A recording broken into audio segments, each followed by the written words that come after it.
শিরক এবং কুফরের পরিণতি সম্পর্কে আল্লাহ যা ঘোষণা করেছেন, ওই বিষয়গুলি সামনে আনলে পরিস্থিতি আমাদের জন্য এত ভয়াবহ, আমরা যে কোনো মুহূর্তে এই অবস্থায় যদি মরে যাই, তখন বিপদ থেকে আমাদেরকে কে রক্ষা করবে? তাই মরার আগেই আমাদেরকে সত্য সঠিক পথ জানতে হবে, বুঝতে হবে, গ্রহণ করতে হবে এবং সত্য পথ আল্লাহর দেওয়া জীবন ব্যবস্থা ইসলামকে সমাজে, রাষ্ট্রে, মানুষের জীবনে প্রতিষ্ঠার জন্য নিজেদের সময় এবং অর্থ কুরবানি করে আন্তরিকভাবে চূড়ান্ত চেষ্টা করতে হবে। কারা রাজি আছেন? আল্লাহ এই হাতগুলি তোমার সন্তুষ্টির লক্ষ্যে তোমার দিন প্রতিষ্ঠার কাজে কবুল করো, বলে না আমি। তাহলে যে কথাটা বলছিলাম, আল্লাহ রাব্বুল আলামিন যখন নবী রাসূল মনোনীত করেন, কোন পরিস্থিতিতে মনোনীত করেন? যখন মানুষ তাদের অবস্থান থেকে বিচ্যুত হয়ে যায়, জাহিলাতের অন্ধকারে নিমজ্জিত হয়ে যায়, সমাজের টপ টু বটম জাহিলাত এমনভাবে মানুষকে গ্রাস করে ফেলে, মানুষের পক্ষে এই জাহিলাত থেকে বের হওয়া, এমনকি বের হওয়ার চিন্তা করাও সম্ভব নয়। তখনই আল্লাহ রাব্বুল আলামিন ওই জাতির মানুষের নিকট থেকে, মধ্য থেকে মানুষেরই কল্যাণের জন্য নবী এবং রাসূল মনোনীত করেন এবং তিনি তার নবী রাসূলদেরকে নির্দেশ দেন এই আত্মভোলা মানব জাতিকে সাবধান এবং সতর্ক করার, ক্ষতি থেকে কল্যাণের পথে নিয়ে আসার জন্য, দায়িত্ব পালনের জন্য কড়াকড়ি নির্দেশ প্রদান করেন। তাহলে কোন পরিস্থিতিতে নবী রাসূলদের আগমন ঘটে, এটা কি আমরা বুঝতে পারছি? যখন সমাজের মানুষরা পরিপূর্ণভাবে জাহিলাতের অন্ধকারে নিমজ্জিত হয়ে যায়। হেদায়েত কি এ সম্পর্কে মানুষের কোনো নলেজই থাকে না। এই গুমরা জাতির নেতৃত্বে যারা থাকে, তারা চরম গুমরা, চরম বিভ্রান্ত। এরা নিজেরাও জাহান্নামের আসামি, আর তাদের অধীনস্থ লোকদেরকে জাহান্নামের আসামি বানাইয়া এদেরকে নিয়ে জাহান্নামে রওনা দিছে। ওই পথেই তারা এগিয়ে চলে। ওখান থেকে ফিরে আসার কোনো চিন্তা চেতনা, বুঝ জ্ঞান কিছুই তাদের নাই। এমত অবস্থায় আল্লাহ রাব্বুল আলামিন ওই জাতির মানুষকে সাবধান এবং সতর্ক করার জন্য, তাদেরকে জাহিলাত থেকে বের করে আল্লাহর পথে নিয়ে আসার জন্য নবী রাসূল মনোনীত করেন এবং তাদেরকে দায়িত্ব দেন। তারা কে কি বলল, কি হবে পরিণতি, এইসব নিয়ে চিন্তা না করে মহান রবের নির্দেশকে অক্ষরে অক্ষরে কার্যকরী করেন এবং এই কাজ করতে যেয়ে গালি শোনেন, মার খান, জেলে থাকেন, রক্ত ঝরে, তারপরও মানুষের প্রতি রাগ করেন না, হেদায়েতের দোয়া করেন, মানুষের ধারে ধারে যান, ঘুমন্ত মানুষগুলিকে জাগিয়ে তোলার জন্য যা কিছু করা প্রয়োজন সব কিছুই আল্লাহ নির্দেশে ওনারা করেন। তাহলে প্রথম যে পয়েন্টটা আমি বলছিলাম, কোন পরিস্থিতিতে আল্লাহ নবী রাসূল মনোনীত করেন, এটা কি আপনারা মাথায় ধারণ করতে পারছেন, বুঝতে পারছেন? এরকমই একটা পরিস্থিতি বিরাজ করছিল আজ থেকে 1400 বছর আগে মক্কা, আরবদের সারা দুনিয়ায়। মানুষ জাহিলাতের অন্ধকারে এমনভাবে ডুবে গিয়েছিল, আলোর ছিটাফোঁটাও কোথাও ছিল না। হযরত মুহাম্মদ সাল্লাল্লাহু আলাইহি সাল্লাম তিনি তুলনাহীন ব্যক্তিত্বের অধিকারী, তার সাথে কারো কোনো তুলনা হয় না। তিনি সাইয়্যিদুল মুরসালিন, রাহমাতুল লিল আলামিন। আল্লাহ হলেন রাব্বুল আলামিন, আর হযরত মুহাম্মদ সাল্লাল্লাহু আলাইহি সাল্লাম কি রাহমাতুল লিল আলামিন। বিশ্বজাহানের রব হচ্ছেন আল্লাহ, আর বিশ্বজাহানের রহমত হচ্ছেন মুহাম্মদ সাল্লাল্লাহু আলাইহি ওয়াসাল্লাম। তাহলে তিনিও জানতেন না আল্লাহর প্রতি ঈমান কি।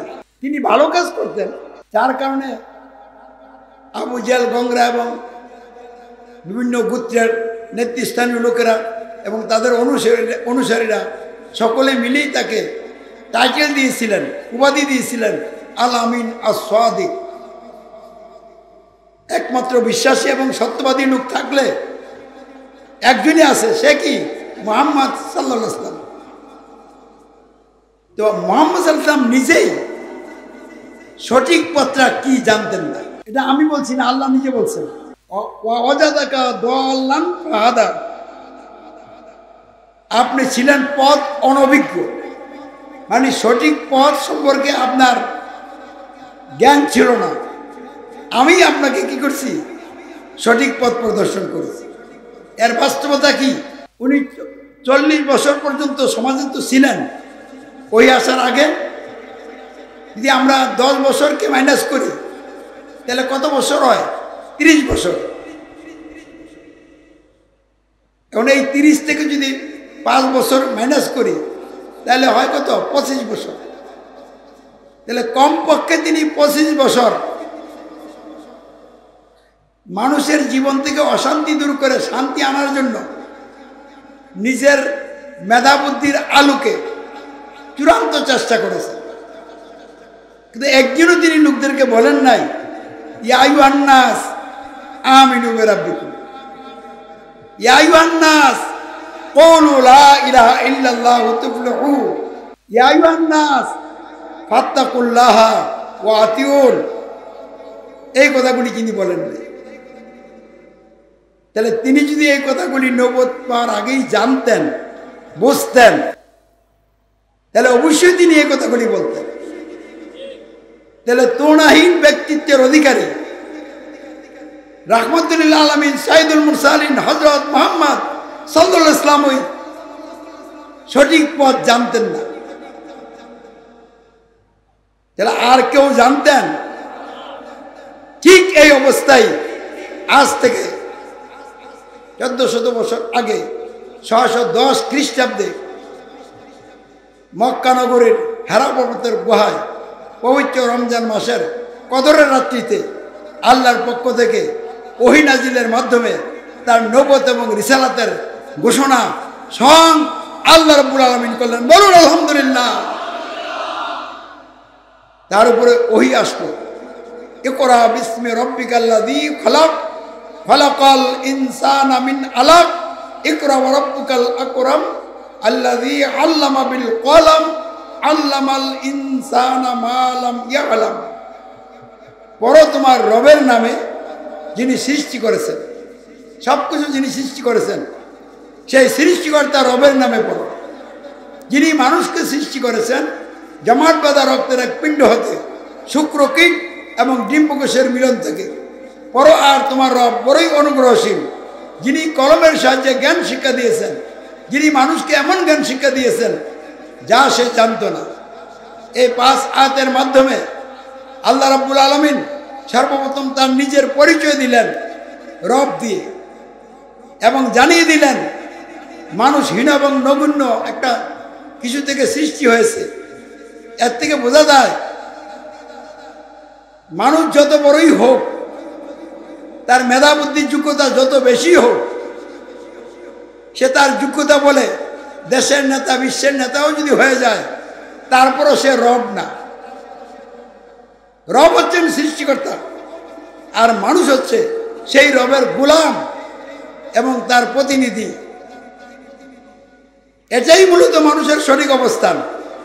মক্কা, আরব দেশ এবং সারা দুনিয়ার মানুষ এই অবস্থান থেকে বিচ্যুত হয়ে নিজেদেরকে রবের আসনে বসিয়ে রবের বিরুদ্ধে বিদ্রোহ ঘোষণা করেছিল, এবং রবের আইন পালন বাদ দিয়ে ভুয়া রব, মিথ্যা রব, বাতিল রব, মানুষরূপী শয়তানগুলির বানানো আইন পালন করেছিল। এভাবে মানুষ আল্লাহর গোলাম না হয়ে মানুষের গোলামে পরিণত হয়েছিল। মানুষের গোলামির জিঞ্জির মানুষকে এমনভাবে বেঁধে ফেলেছিল, এর থেকে বের হওয়ার মতো কোনো পথই মানুষ খুঁজে পাচ্ছিল না। এমন অবস্থায় আল্লাহ রাব্বুল আলামিন মানুষের গোলামি থেকে মানুষকে মুক্ত করার জন্যই হযরত মুহাম্মদ সাল্লাল্লাহু আলাইহি ওয়াসাল্লামকে নবুয়ত এবং রিসালাত দান করলেন এবং নির্দেশ দিলেন, কম বানজির ওয়া রাব্বাকা ফাকাব্বির, ওঠো আর সাবধান করো আর তোমার রবের বরত্ব, শ্রেষ্ঠত্ব, সার্বভৌমত্বের ঘোষণা করো। প্রথম ওহীতে যে অর্ডারটা করা হয়েছে, এই অর্ডারটা শুধু মহান রব এবং তার সাথে সম্পর্কিত। পড়ো তোমার রবের নামে যিনি সৃষ্টি করেছেন। তাহলে এখানে অর্ডারদাতা কে? সৃষ্টিকর্তা আল্লাহ। আর কাকে অর্ডার করা হচ্ছে? হযরত মুহাম্মদ সাল্লাল্লাহু আলাইহি ওয়াসাল্লামকে। কিন্তু কম এই কথা বলার পর বলছে আনজির, ওঠো আর সাবধান করো। কে এই অর্ডার করছেন? মহান রব আল্লাহ। কাকে অর্ডার করছেন? মুহাম্মদ সাল্লাল্লাহু আলাইহি ওয়াসাল্লামকে। কাদেরকে সাবধান করতে বলছেন? লোকদেরকে।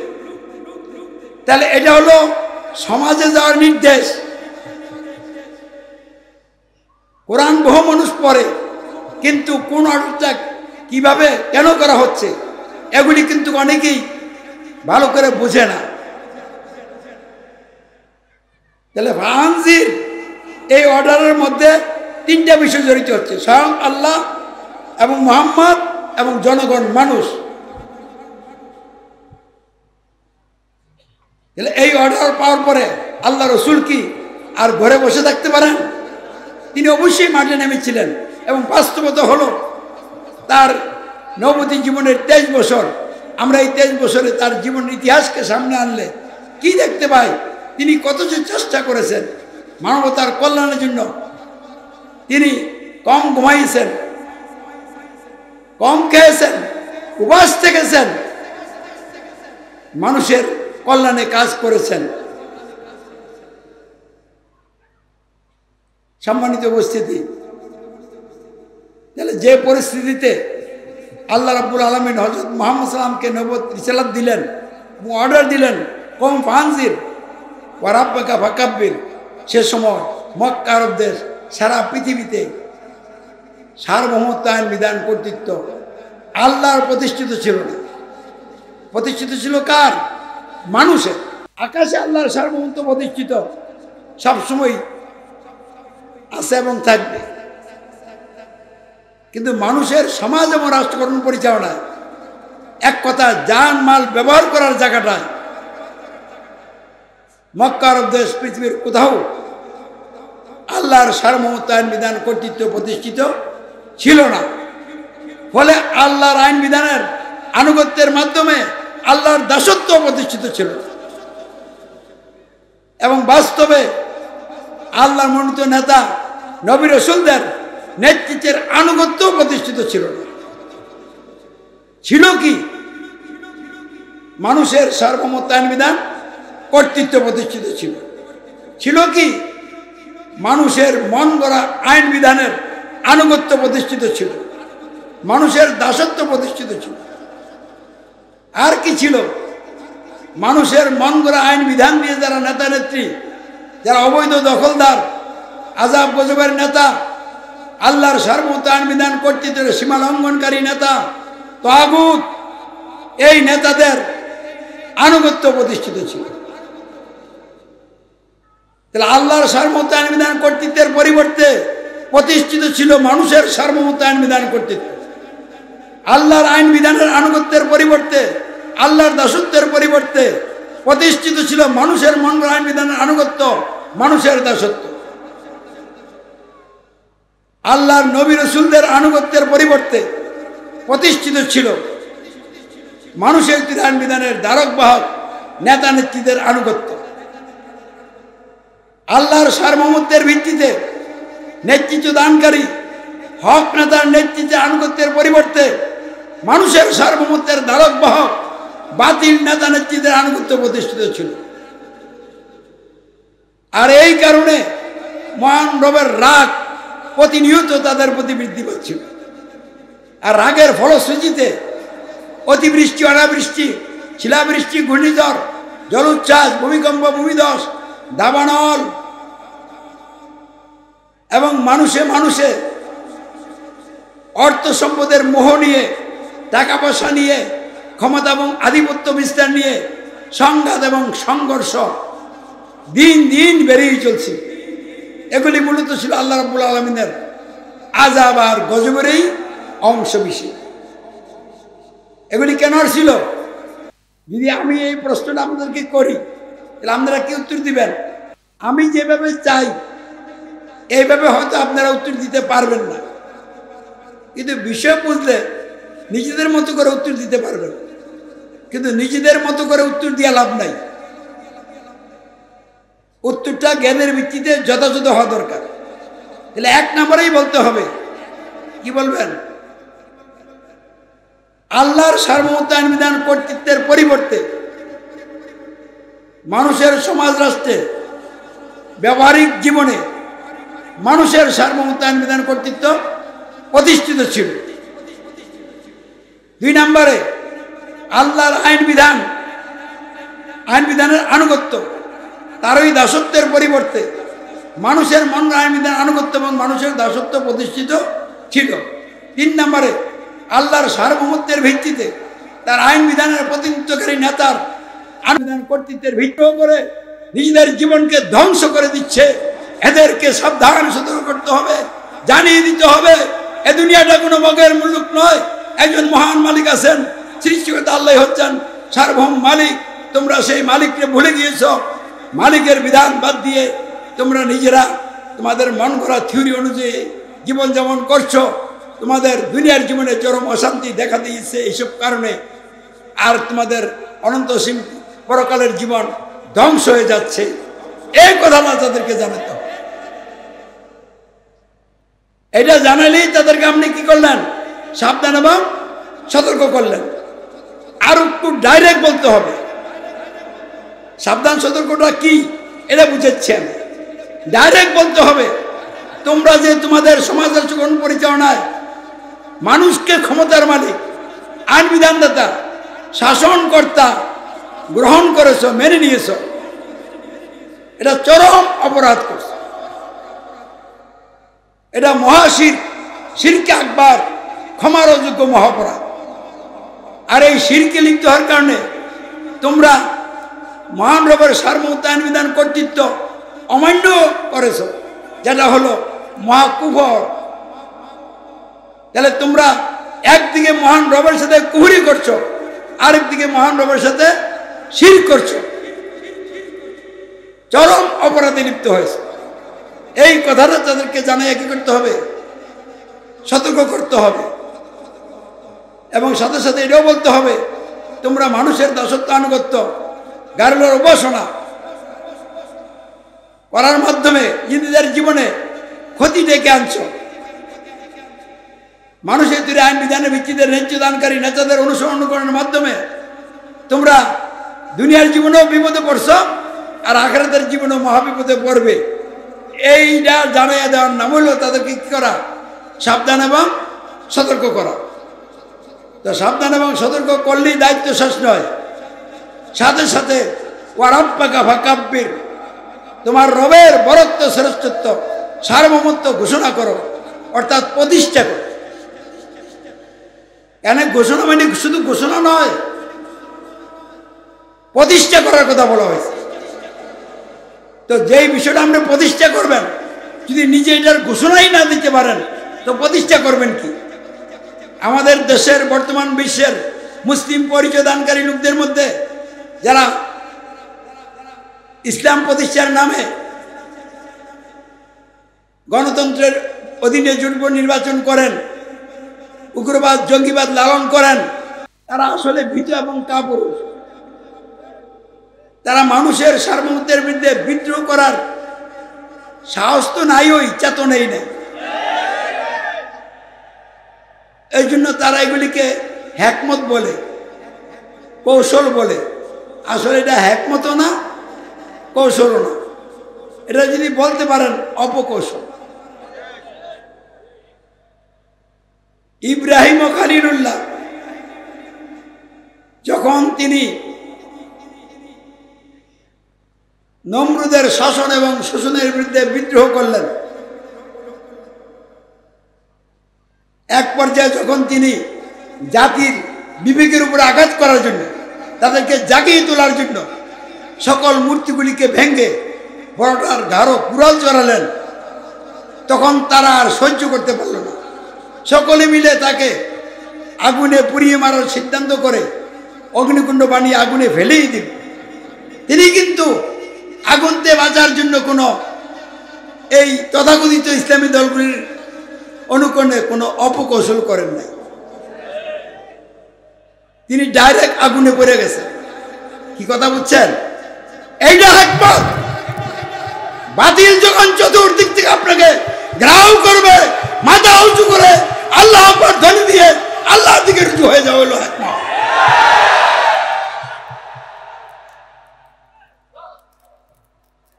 তাহলে ইব্রাহিমের সাথে ওই দিন কতজন লোক ছিল? তাহলে তিনি কি দল বানাইয়া পরে বিদ্রোহ করেছিলেন? তাহলে তিনি আল্লাহকে জেনেছিলেন, বুঝেছিলেন, মেনেছিলেন।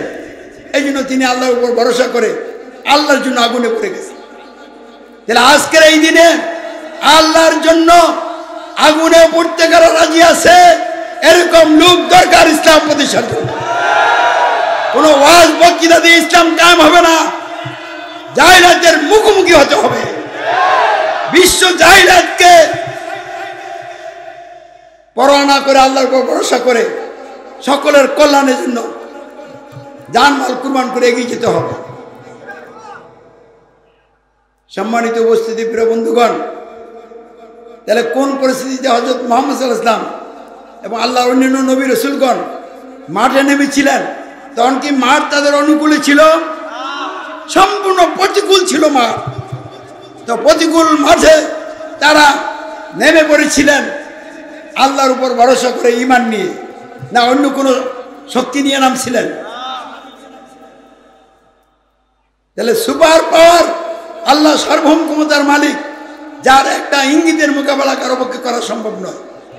ইব্রাহিম খলিলুল্লাহ অগ্নিকুণ্ডে যখন পড়ছিলেন, তখন আল্লাহর পক্ষ থেকে যখন আগুনকে আরামদায়ক ঠান্ডা করে দেওয়া হলো, তখন আগুনের কুণ্ড থেকে বের হয়ে তিনি দেশ থেকে চলে গিয়েছিলেন। পরে আবার এই ইরাকে আসছিলেন নমরুদকে নসিহত করার জন্য। তখন নমরুদ ইব্রাহিমকে চ্যালেঞ্জ দিয়ে বিভিন্ন এলাকা থেকে 40 লাখ মানে অগ্রগামী সৈনিক ফোর্স জমা করছিল। জমা করে বলছিল যে তোমার রবকে তো আমি হত্যাই করে ফেলছি, আরো গণনা আছে, আমি ওইদিকে যাচ্ছি না। এখন তোমার রবের বাহিনীর বিরুদ্ধে আমার বাহিনী জমা করলাম, এখন তুমি তোমার রবের বাহিনীকে আমার বিরুদ্ধে নামাও দেখো। ইব্রাহিম খলিলুল্লাহ আল্লাহর কাছে দোয়া করলেন, হে মহান রব, আপনার বাহিনীর মধ্যে সবচেয়ে দুর্বল বাহিনী যেটা, সেইটা আপনি পাঠান। আল্লাহ রাব্বুল আলামিন ফেরেশতাদেরকে অর্ডার দিলেন যে রিজার্ভ মশার যে গোডাউন রিজার্ভ করে রাখছি, ওইখান থেকে 40 লাখ মশা ছেড়ে দেবে। তা আল্লাহর ইচ্ছা 40 লাখ মশা তার 40 লাখ সেনাবাহিনীর বিরুদ্ধে মাঠে নামছিল, সব তছনছ কইরা। এরপরে এই নমরুদের হাতে যে একটা মশা বসেছিল, সে ওই মশাটার উপরে আঘাত করছিল, আর ওই মশাটাই তার নাক দিয়ে ঢুকা তার মগজ খাইছে, শেষ পর্যন্ত মৃত্যুবরণ করছে। তাহলে আল্লাহর বাহিনীর সাথে কোনোদিন কেউ টিকতে পারে নাই, আজকেও কি কেউ টিকতে পারবে? এই জন্য আজকের এই বার্ষিক মাহফিল থেকে আমেরিকা সহ সারা পৃথিবীর প্রতিটি রাষ্ট্রের সরকারকে আমি উদাত্ত আহ্বান জানাচ্ছি, স্রষ্টার বিরুদ্ধে বিদ্রোহ করে ধ্বংস হয়ে যাবেন না। অতীতে ফেরাউন, নমরুদ, আবু জাহলরা ধ্বংস হয়েছে, আপনারা এই ধ্বংসের পথে চলছেন। অতি দ্রুত এই ধ্বংসের পথ ত্যাগ করুন, আল্লাহকে রব মেনে রবের পথে চলে আসুন। তাহলে প্রতিকূল পরিবেশ বলতে কিছু বুঝি না আমি। আল্লাহর বিরুদ্ধে যারা যাবে এরাই মহা প্রতিকূল অবস্থায়, অতীতেও ধ্বংস হয়েছে, এখনো ধ্বংস। আমি একটা প্রশ্ন করতে চাই, আকাশ বাতাস চন্দ্র সূর্য গ্রহ নক্ষত্র গাছপালা তৃণলতা জীবজন্তু পশু পাখি কার বিধান মানে? তাহলে সমগ্র সৃষ্টি জগৎ আল্লাহর সার্বভৌমত্বের অধীনে বন্দী হয়ে আল্লাহর হুকুমের দিকে চলছে। আপনার চোখ, আপনার কান, আপনার কলিজা গুর্দা ফুসফুস, আপনার প্রত্যেকটি অঙ্গ প্রত্যঙ্গ কার বিধান মানে? আল্লাহর বিধান মানে। কারণ আপনি যদি জানমাল ব্যবহার করার ক্ষেত্রে আল্লাহর বিধান না মানেন, তাহলে চোখ যার বিধান মানে আপনি তার বিধান মানলেন না, তাহলে চোখের বিরুদ্ধে তো আপনি অবস্থান নিলেন। এমনিভাবে প্রতিটি সৃষ্টির বিরুদ্ধে যখন আপনি অবস্থান নিলেন, তো বিপদ কি আপনার হবে না? এটাকে আমি বলি, যদি লাখ লাখ কোটি কোটি মানুষ পশ্চিম দিকে দৌড়ায়, আর আপনি যদি হঠাৎ করে একজন বোকার মতো দাঁড়াইয়া বলেন আমি পূর্ব দিকে যাব, যেই মাত্র দাঁড়াইবেন ওই লাখ লাখ কোটি কোটি মানুষের ধাক্কা খেয়ে মাটিতে পড়বেন, পায়ের চাপে পিষ্ট হয়ে যাবে। তাহলে আল্লাহর দিনে বসবাস করে, আল্লাহর নাজ নেয়ামত ভোগ করে, আল্লাহর দেওয়া জীবন বিধান ইসলামকে বাদ দিয়ে গণতন্ত্র, রাজতন্ত্র, সমাজতন্ত্র, সামরিকতন্ত্র ইত্যাদি তন্ত্রমন্ত্র মেনে চলবেন, এটা তো লাখ লাখ কোটি কোটি মানুষ যেদিকে যাচ্ছে, সৃষ্টি জগৎ যাচ্ছে, এটার বিরুদ্ধে আপনি রওনা দিলেন। এই জন্যই তো বহু রকমের আজাব গজব দিন দিন বেড়েই চলছে। তাহলে আমরা এর থেকে বাঁচতে চাই কি না? বাঁচতে চাইলে কি করতে হবে এটা একটু পরে বলবো।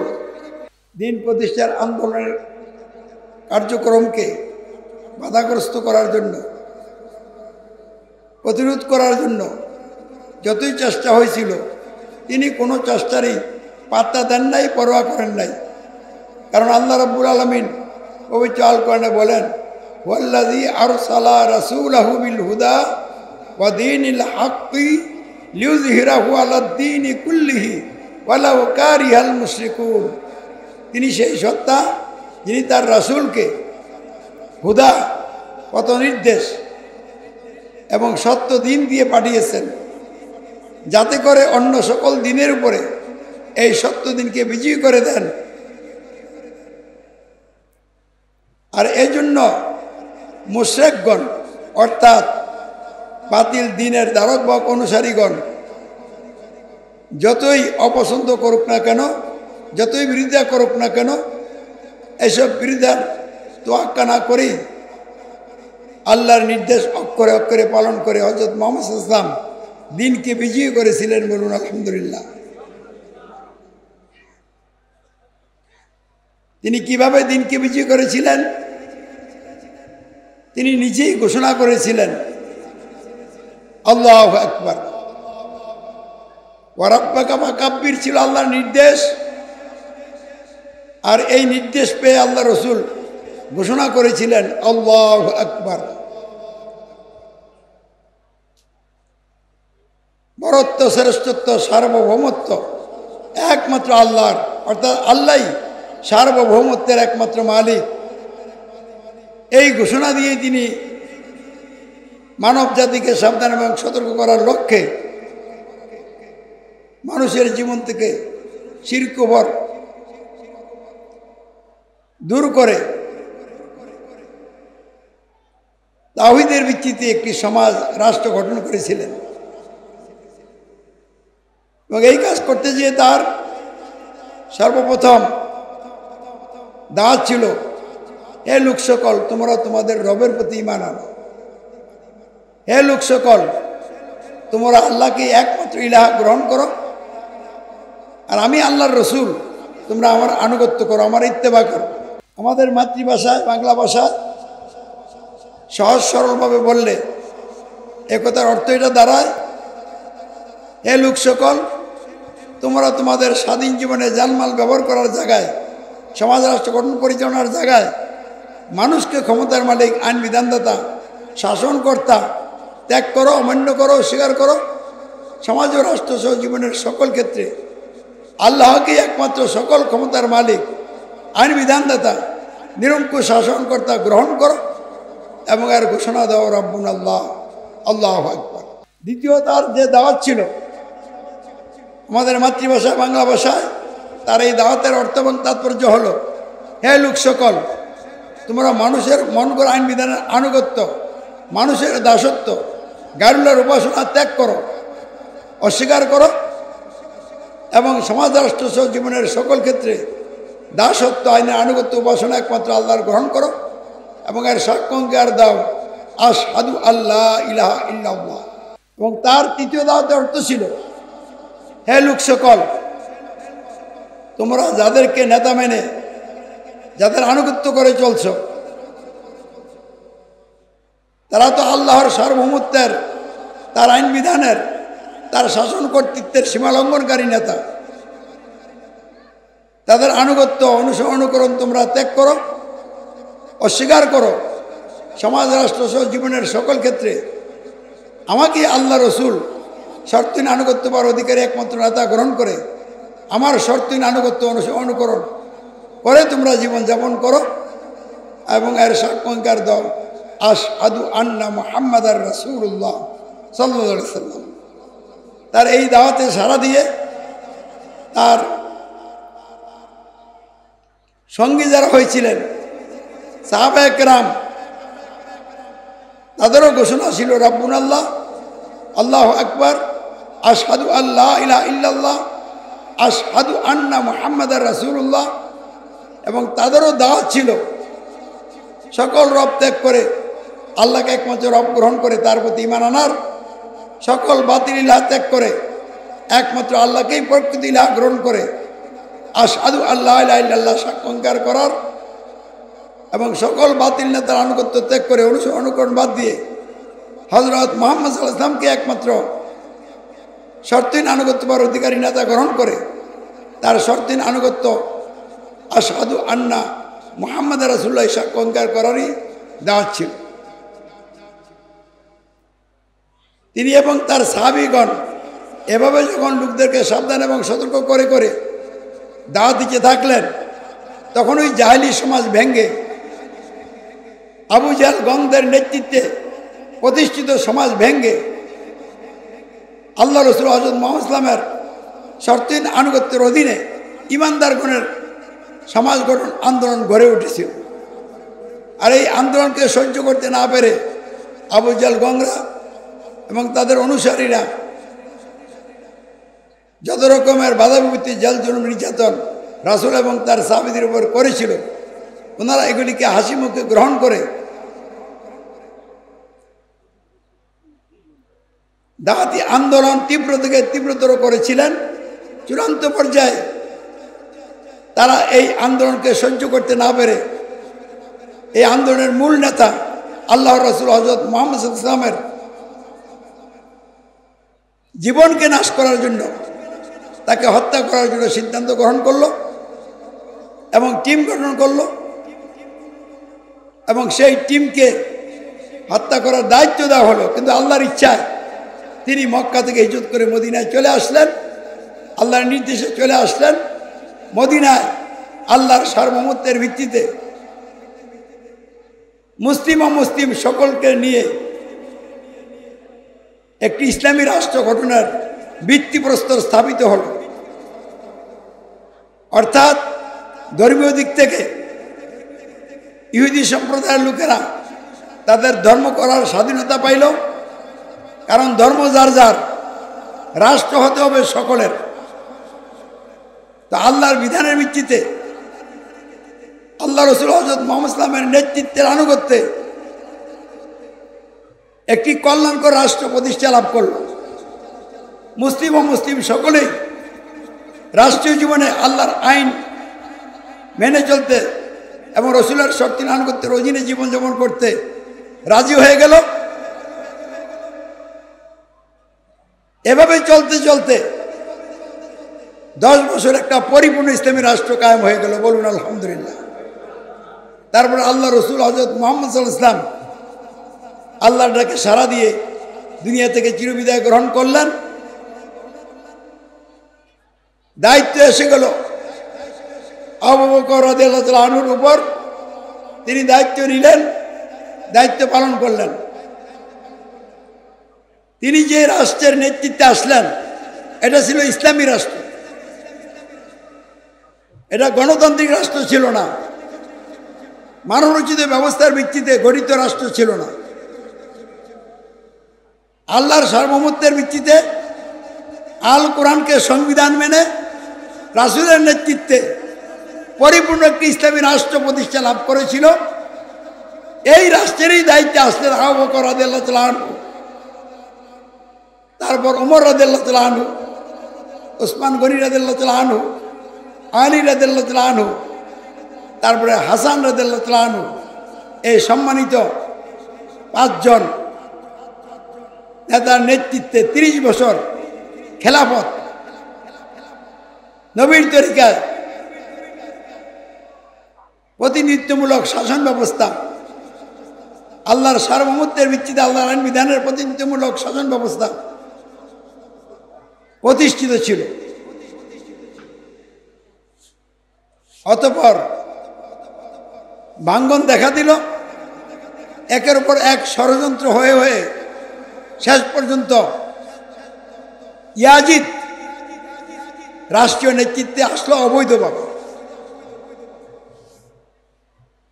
হুসাইন রাদিয়াল্লাহু তাআলা আনহু এই অবৈধ ইয়াজিদের নেতৃত্বের আনুগত্য স্বীকার করলেন না।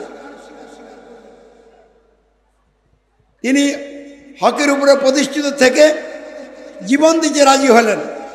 শেষ পর্যন্ত ঐতিহাসিক 10ই মুহররম, মানে মুহররম মাসের 10 তারিখ তিনি শাহাদত বরণ করলেন। তিনি প্রমাণ করে দিলেন জীবন দেওয়া যায়, কিন্তু অবৈধ নেতার আনুগত্য করা যায় না। তিনি সব সুখ আরাম আয়েশ ত্যাগ করলেন,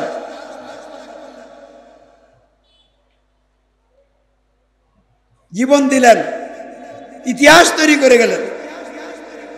বাতিল যত বড়ই হোক না কেন, তাদের যত দাপটেই থাকুক না কেন, কোনো অবস্থাতেই বাতিলের কাছে মাথা নত করা যায় না, বাতিলের আনুগত্য স্বীকার করা যায় না। যে মাথা কপাল মহান রবের দাসত্ব আনুগত্য করছে, এই কপাল মাথা আর কারো কাছে নত হবে না।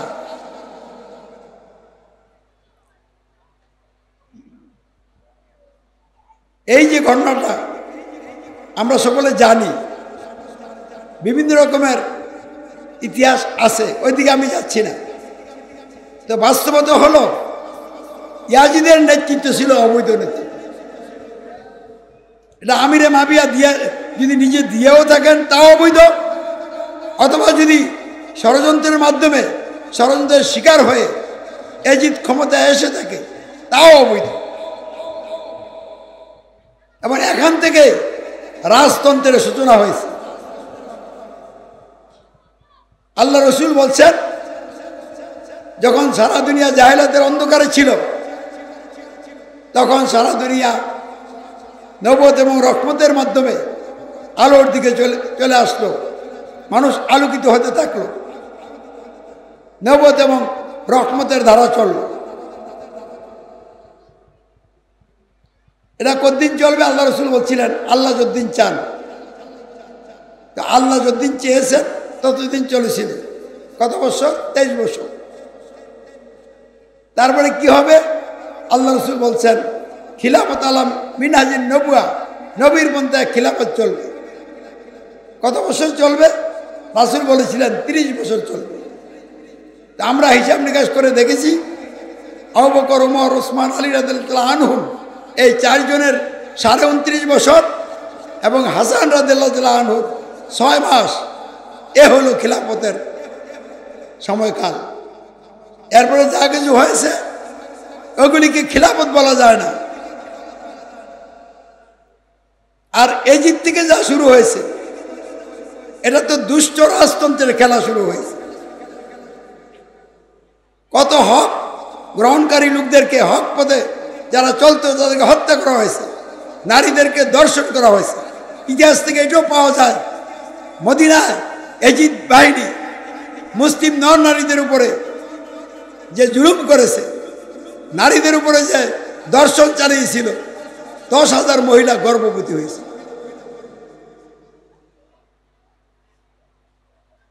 তাহলে এতে বোঝা যায় আরো কত হাজার মহিলাকে যে তারা দর্শন করেছে, এর কোনো ঠিক ঠিকানা নাই।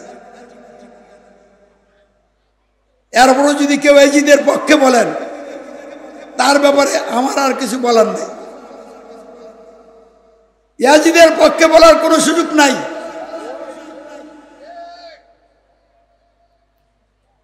যেই ইয়াজিদের বাহিনীর হাতে, তার নির্দেশে প্রিয় নবী হযরত মুহাম্মদ ইসলামের প্রিয় দৌহিত্র হুসাইন রাদিয়াল্লাহু তাআলা আনহু শাহাদাত বরণ করলেন, যার দেহ থেকে মস্তক বিচ্ছিন্ন করা হলো।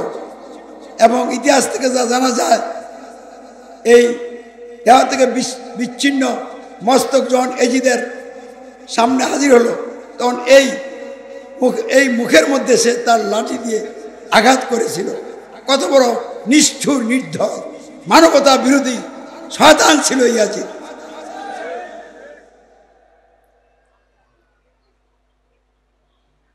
তাহলে 10ই মুহররম আমাদেরকে কি শিক্ষা দিচ্ছে? বাতিলের কাছে মাথা নত করা যাবে না। বাতিলের যত শক্তি থাকুক না কেন, জীবন দেওয়া যাবে, বাতিলকে মানা যাবে না। কিন্তু হায় হোসেন বলবেন, কিন্তু বাতিলের আনুগত্য করে চলবেন। হুসাইন রাদিয়াল্লাহু তাআলা আনহুর জীবনের সাথে আপনার জীবনের তো কোনো মিলই পাওয়া গেল না। আমরা মিল করবো ইনশাল্লাহ। কিভাবে মিল করব? এখানে একটু কথা আছে, এখান থেকে আমি 3টা পয়েন্ট তুলে ধরতেছি। আবু বকর রাদিয়াল্লাহু তাআলা আনহু যেখান থেকে কাজ শুরু করেছিলেন, এটা কিন্তু ইসলাম প্রতিষ্ঠার কাজ না, প্রতিষ্ঠিত ইসলামকে রক্ষণাবেক্ষণের কাজ। আর হযরত মুহাম্মদ সাল্লাল্লাহু আলাইহি ওয়াসাল্লাম যেখান থেকে কাজ শুরু করেছিলেন, তখন ইসলাম প্রতিষ্ঠিত ছিল না, জাহিলাত প্রতিষ্ঠিত ছিল। তাহলে জাহিলাত থেকে একদল লোকদেরকে তিনি আগে বের করেছেন, বের করে তার নেতৃত্বে একটা সমাজ গঠন করেছেন।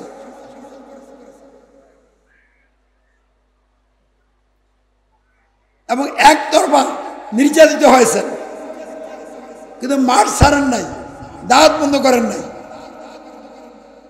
জাহিলি সমাজ ভেঙ্গে ইমানদারগণের সমাজ গঠন আন্দোলনকে চূড়ান্ত পর্যায়ে নিয়েছিলেন, যার কারণে চূড়ান্ত খেলা হয়ে গেছে। আবু জাহলরা তাকে হত্যা করার সিদ্ধান্ত নিয়ে টিম গঠন করে কার্যকরী করার দায়িত্ব দিয়েছিল, কিন্তু আল্লাহ রাব্বুল আলামিন তাদের সকল ষড়যন্ত্র নস্যাৎ করে দিয়ে মদিনায় অনুকূল পরিবেশ তৈরি করে রসুলকে রাষ্ট্রীয় ক্ষমতা দিয়ে ইসলামী রাষ্ট্র কায়েম করে দিলেন। বলুন আলহামদুলিল্লাহ। আল্লাহ রসুল গণতন্ত্রের অধীনে তথা মানুষের রচিত সংবিধানের অধীনে বাতিলের সাথে আপোষ করে রাষ্ট্রীয় ক্ষমতায় যান নাই, মারামারি করেও যান নাই, শান্তিপূর্ণভাবে গেছে। শান্তিপূর্ণভাবে জাহিলাত থেকে লোকদেরকে আলাদা করে একদল ইমানদার সৎকর্মশীল লোক তৈরি করেছিলেন, যার কারণে আল্লাহ রাব্বুল আলামিন রাসূল এবং তার অনুসারী ইমানদার সাহাবীদের প্রতি সন্তুষ্ট হইয়া আল্লাহ নিজেই মদিনা একটা অনুকূল পরিবেশ তৈরি করিয়া তাদেরকে রাষ্ট্রীয় ক্ষমতায় বসাই দিলেন। এভাবে ইসলাম প্রতিষ্ঠা হয়েছিল। আর এভাবে ইসলাম প্রতিষ্ঠা হওয়ার পর যখন আল্লাহ রসুলের নেতৃত্বে ইসলামী রাষ্ট্র পরিপূর্ণতা লাভ করল, মানুষ ইসলামের ভিতরে পরিপূর্ণভাবে দাখিল হয়ে গেল, তখন তিনি বিদায় হলেন। তখন এই রাষ্ট্রটা কি গণতান্ত্রিক রাষ্ট্র ছিল? রাজতান্ত্রিক রাষ্ট্র ছিল? এটা কি রাষ্ট্র ছিল? একটা পূর্ণাঙ্গ ইসলামী রাষ্ট্র ছিল। তাহলে ইসলামী রাষ্ট্রের খলিফা আবু বকর হয়েছেন।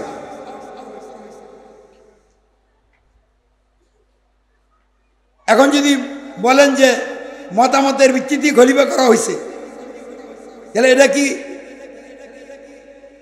মানুষ দেশে কি আইন চলবে, কোন নীতিতে দেশ চলবে এই মতামত দিছিল? আল্লাহর বিধান দিয়ে কে রাষ্ট্র চালাবে, কে নেতৃত্ব দিবে, এইটুকুই তো ফয়সালা হয়েছে। তাহলে গণতন্ত্রের অধীনে নির্বাচন করতে গেলে প্রথমেই জনগণকে সকল ক্ষমতার মালিক মেনে, রব মেনে ইলেকশন করতে হয়। তারপরে গণতন্ত্রের যে সংবিধান, এই সংবিধানের আনুগত্য স্বীকার করে করতে হয়। তারপরে গণতান্ত্রিক সরকারের আনুগত্য স্বীকার করে করতে হয়। আর এই তিনটা যদি কেউ করে মেনে নেয়, তাহলে আল্লাহকে রব অমান্য করে মানুষকে রব মানা হয়, আল্লাহকে ইলাহ ত্যাগ করে মানুষকে ইলাহ গ্রহণ করা হয়, আল্লাহ রসুলকে নেতা বাদ দিয়ে তার আনুগত্য ত্যাগ করে আবু জাহেলের সিল যে নেতার গায়ে লাগছে ওই নেতার আনুগত্য করা হয়। ফলে এই লোকের অবস্থা আর ইসলামের ভিতরে থাকে না, তার অবস্থান ইসলামের বাইরে চলে যায়। তাহলে যারা এই গণতন্ত্র মেনে নিয়েছে তাদের অবস্থান ইসলামের ভিতরে নাই, তাদের অবস্থান ইসলামের বাহিরে। তাহলে এভাবে যারা ইসলামের বাইরে থেকে জাহিলাত দিয়ে রাষ্ট্র নেতৃত্বে থাকে, আপনি যদি এটার অধীনে ইলেকশন করেন, অধীনে যান, আপনি ওই সমাজেরই একজন লোক হয়ে গেলেন। আপনি যতই নিজেকে মুসলিম ইমানদার দাবি করেন, এটা আপনার দাবি, যে আপনি জাহিলাতের ভিতরেই আপনার অবস্থান হয়ে গেল, আপনি ইমান শূন্য হয়ে গেলেন।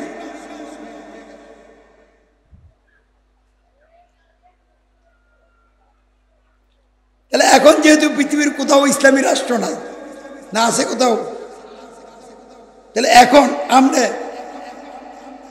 নির্বাচনে যাবেন জনগণকে সকল ক্ষমতার মালিক মেনে, এটা ইসলামে কোরআনে কোথায় দলিল আছে? কোথাও কোনো দলিল আছে? যারা গণতন্ত্রের জোটপুটে অংশগ্রহণ করেন তারা দলিল হিসেবে পেশ করেন হুদায়বিয়ার সন্ধি। হুদায়বিয়ার সন্ধি কখন হয়েছিল? রাসূলের মক্কি জীবনে না মাদানী জীবনে? তিনি যখন মক্কা থেকে হিজরত করে মদিনায় গেলেন, ইসলামী রাষ্ট্র হয়ে গেল, তখন 7ম হিজরিতে যখন তিনি মক্কা হজের উদ্দেশ্যে রওনা দিলেন, তখন হুদায়বিয়া নামক স্থানে একটা সন্ধি হয়, হুদায়বিয়ার সন্ধি। তাহলে এটা কি রাষ্ট্রীয় ক্ষমতা যাওয়ার সন্ধি? এই সন্ধির মাধ্যমে কি রসুল জাহিলাতের অধীনে গেছিলেন? কিছু কমন বিষয়ে সন্ধি হয়েছে দুই রাষ্ট্র নেতার মধ্যে, একদিকে কুফরি রাষ্ট্র, আরেকদিকে ইসলামী রাষ্ট্র। তাহলে কোন নেতা কারো অধীনে যান নাই, আলাদা অবস্থানে ছিলেন। কারণ গণতন্ত্র ইলেকশনে গেলে এরকম কোনো আলাদা অবস্থান কি কারো আছে? তাহলে হুদায়বিয়ার সন্ধির সাথে আপনারা এটাকে কি করে মিলান? এটা গোলামি ছাড়ার কিছু না, অথবা নির্বুদ্ধিতা ছাড়ার কিছু না। যদি আপনারাও কোথাও ইসলামী রাষ্ট্রীয় দায়িত্বে থাকতেন, কোনো ভূখণ্ড আপনাদের দখলে থাকতো, তখন যদি অন্য কোনো রাষ্ট্রের সাথে কোনো একটা বিষয়ে চুক্তি হইতো, তাইলে হুদায়বিয়ার সন্ধির সাথে আপনি মিলাইতে পারতেন। কোন অবস্থাতেই হুদায়বিয়ার সন্ধিকে দলিল হিসাবে পেশ করে গণতন্ত্রের ইলেকশনে যাওয়ার কোনো সুযোগ নাই। এটা বার্তাবাজি ছাড়ার কিছুই না।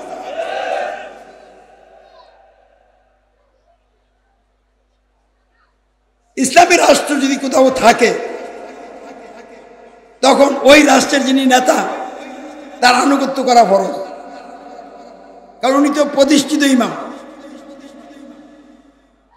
প্রতিষ্ঠিত ইমাম থাকলে আপনার দল করার কোনো অধিকার নেই, জামাত বানাইতে পারবেন না, প্রতিষ্ঠিত ইমামের আনুগত্য করতে হবে। তাহলে বর্তমান পৃথিবীতে কোথাও কোনো প্রতিষ্ঠিত ইমাম নাই, ইসলামী রাষ্ট্র কোথাও প্রতিষ্ঠিত নাই। এমন অবস্থায় আপনি আনুগত্য করবেন, কার আনুগত্য করবেন? এরা তো জাহিলিয়াত নেতা। তাহলে বাংলাদেশের কওমি আলিয়া এবং বিভিন্ন ইসলামী দল পীর মাশেক যারা আছেন তারা তো গণতান্ত্রিক সমাজেরই লোক। মাদ্রাসাগুলি কি গণতন্ত্রের বিরুদ্ধে বিদ্রোহ করছে? পীর সাহেবরা কি গণতন্ত্রের বিরুদ্ধে বিদ্রোহ করছে?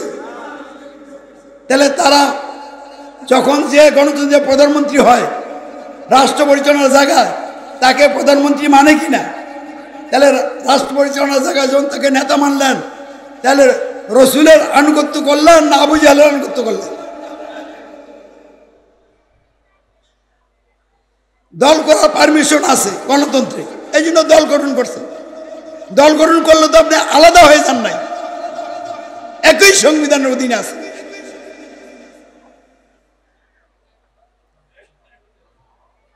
তাহলে আমরা এই তথাকথিত কোনো দলাদলিতে নাই। আমরা জাহেলি সমাজ ভেঙ্গে ইসলামী সমাজ গঠন করতেছি। সকল নবী রাসূলরা যেভাবে বানিয়েছিলেন দাওয়াতের মাধ্যমে, ঠিক সেই দাওয়াতের মাধ্যমে আমরা জাহেলি সমাজ ভেঙ্গে দাওয়াত কবুলকারীদেরকে নিয়ে অর্থাৎ ইমানদারদেরকে নিয়ে ইমানদার গণের সমাজ গঠন আন্দোলন গড়ে তুলছি। আমাদের আন্দোলন ডাইরেক্ট নবী রাসূলদের সাথে মিলে।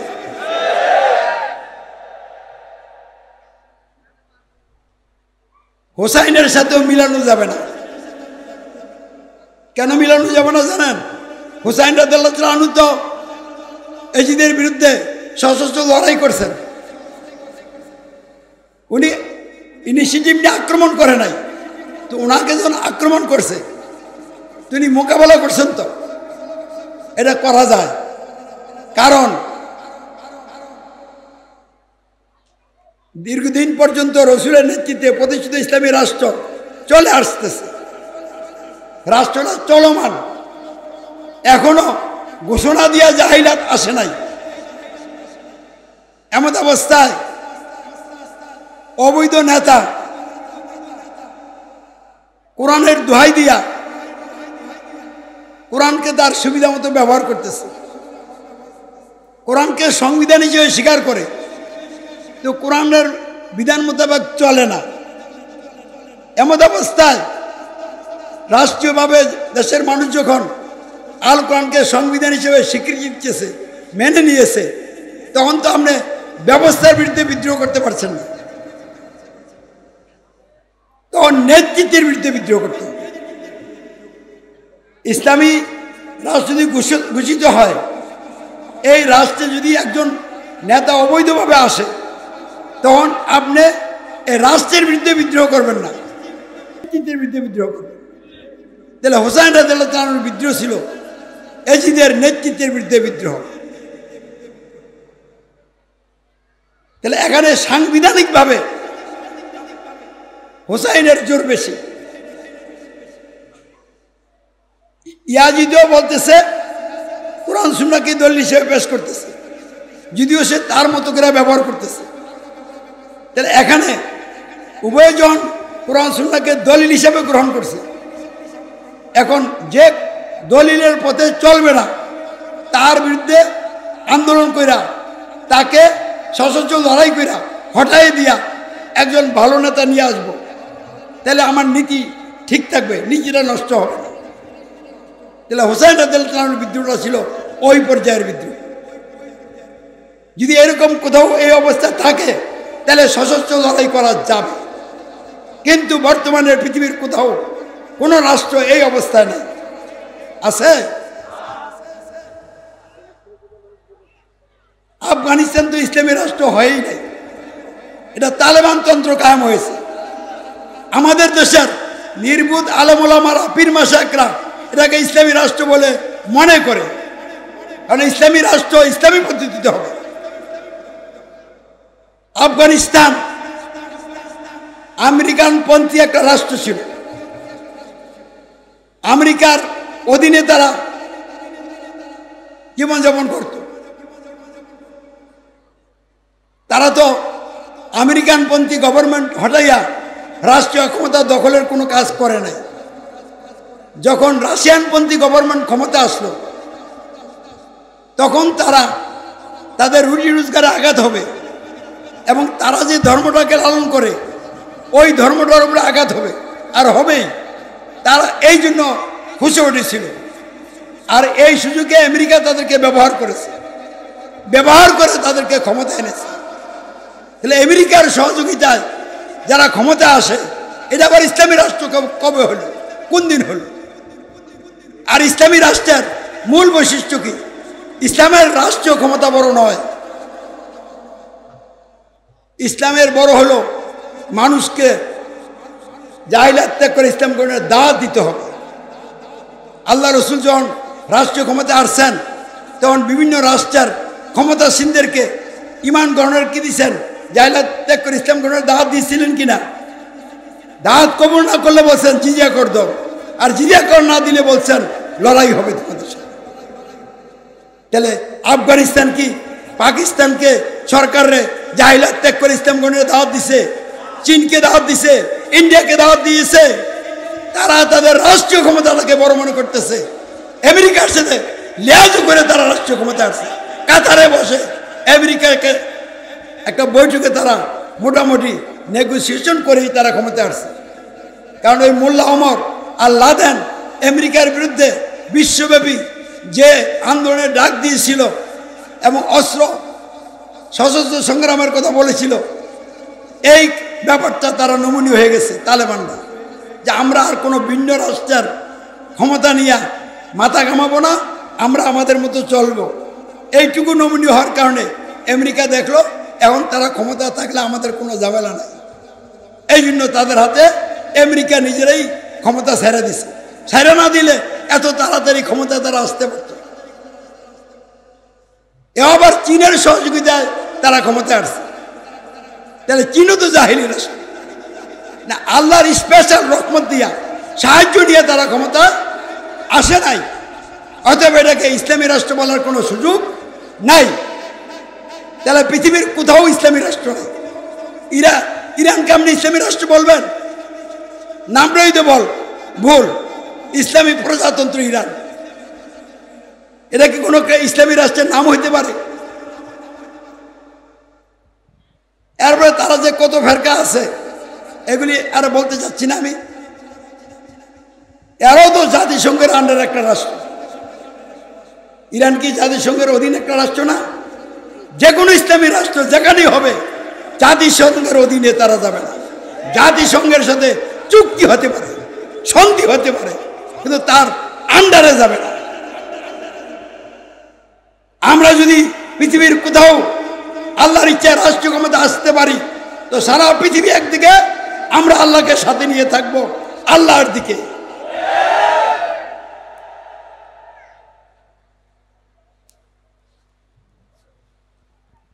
তাহলে কোন পরিস্থিতিতে কি করতে হয়, পরিস্থিতি না বুঝে তো করলে ভুল হবে কিনা?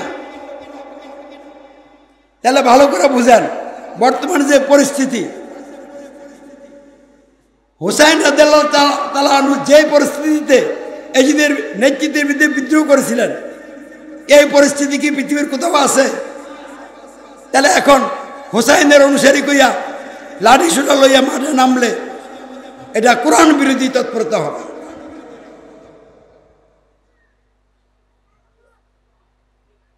তাহলে পুরো পরিস্থিতি হলো নবী রাসূলগণ যখন কাজ শুরু করতেন আল্লাহর ইচ্ছায়, তখন যে পরিস্থিতি বিরাজমান ছিল বর্তমান পৃথিবীতে ঠিক একই পরিস্থিতি বিরাজ করছে। সৌদি আরব রাজতন্ত্র, রাজতন্ত্র মানে মানুষের সার্বভৌমত্ব আইন বিধান কর্তৃত্ব। তাহলে মানুষের সার্বভৌমত্ব আইন বিধান কর্তৃত্ব যেহেতু পৃথিবীর প্রতিটি রাষ্ট্রে প্রতিষ্ঠিত, মানবরচিত সংবিধান প্রতিষ্ঠিত, এমন অবস্থায় কাজ শুরুই করতে হবে ঈমান ইসলামের দাওয়াত দিয়ে। এই জন্য একজন আমির লাগবে। নবী রাসূল যেহেতু আসবে না,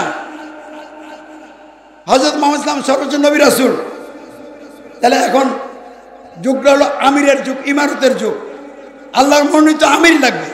আল্লাহর মনোনীত আমির ছাড়া ইসলাম প্রতিষ্ঠা হবে না। লোকেরা বুঝতেই পারবে না ইসলাম।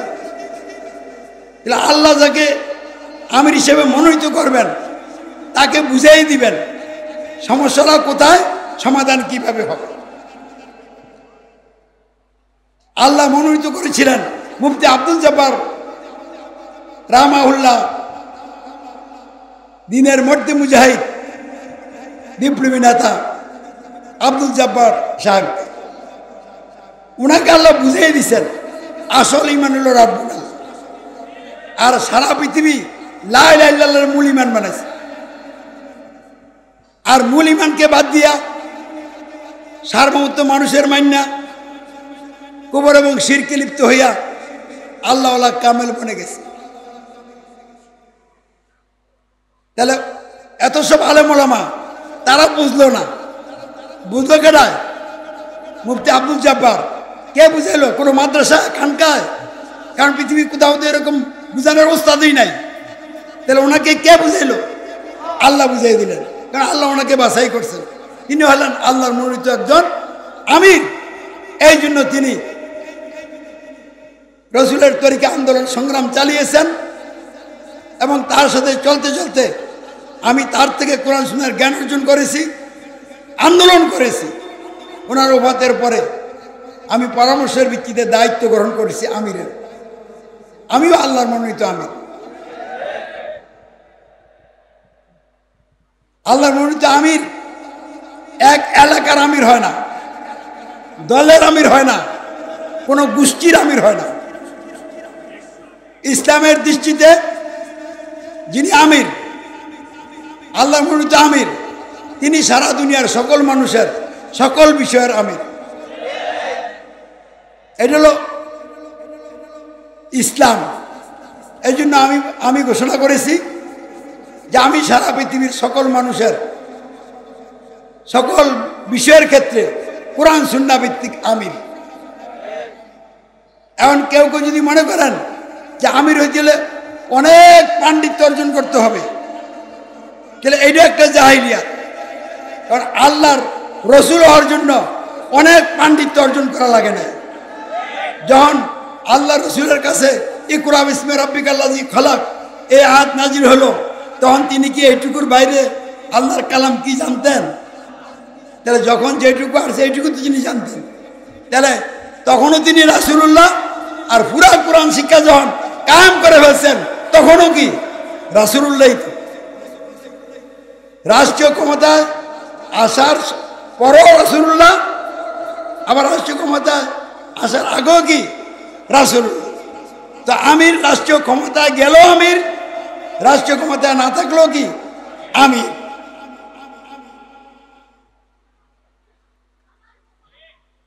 তাহলে এই কথা অর্থ কি দাঁড়ায়? আপনারা যারা এখানে সকলে আছেন, আমাকে আমির যারা মানেন তাদেরও আমি আমির, আর যারা মানেন না তাদেরও আমি আমির। আপনি মানলো আমির, না মানলো আমির। শেখ হাসিনার আমি আমির, সে মানলো আমি তার আমির, না মানলো আমির। এই এলাকার উলামায়ে কেরাম আমাকে 2008 সালে 19টি প্রশ্ন করেছিলেন। এর মধ্যে একটা প্রশ্ন ছিল, আপনি বলেছেন সারা দুনিয়ার সকল মানুষের আপনি আমির, এমনকি জর্জ ডব্লিউ বুশের আপনি আমির। তাহলে আমাদের প্রশ্ন, আমিরের নির্দেশে জর্জ ডব্লিউ বুশ ইরাকে আক্রমণ করেছে কিনা? দেন বুদ্ধি কলাম কম খাটায় নাই, বুদ্ধি যথেষ্ট খাটাইছে। খাটাইয়া প্রশ্ন লাগছে যে ইরাকে যে বুশ আক্রমণ করলো, এখন আপনি তো বুশের আমির, আপনার নির্দেশে করলো কিনা? তা আমি আর জবাবে লিখছিলাম, আল্লাহর বান্দা দুই প্রকার, কৃতজ্ঞ বান্দা আর অকৃতজ্ঞ বান্দা। রাসূলের উম্মত দুই প্রকার, অনুগত উম্মত, বিদ্রোহী উম্মত। আমিরের মামুরও দুই প্রকার, অনুগত মামুর, বিদ্রোহী মামুর। জর্জ ডব্লিউ বুশ আমার একটা বিদ্রোহী মামুর। এই জন্য ইবলিসের চক্রান্তের শিকার হয়ে সে ইরাক আক্রমণ করেছে।